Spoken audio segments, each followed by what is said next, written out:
Hello and welcome to another coding challenge video. Now today's challenge is based on something all coders have experienced and generally, unfortunately, hate with a passion: debugging.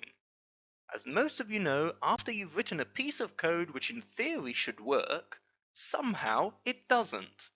And so there starts a mind-boggling series of tests, reformulations, and inquiries to try and resolve the unknown issue which seems to be plaguing our newly written code.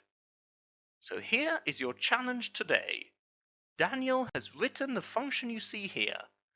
The objective of this function is to take as an input the size of a square array, and return the array containing all zeros, except for the two diagonals, which contain number ones. This is an example of what the output should look like with an input of 5. The only problem is that Daniel's code, as you see it written here, doesn't seem to work, and it's your task to find out why and correct the mistakes. As always, you have 1 week to solve this challenge, after which I will share the solution with you.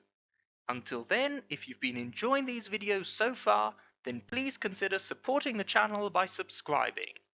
Also, in the top right-hand corner of your screen, you can find links to my Python tutorials and previous coding challenges should you need any inspiration or wish to test your skills further. Thank you all for watching, and until next time, happy coding!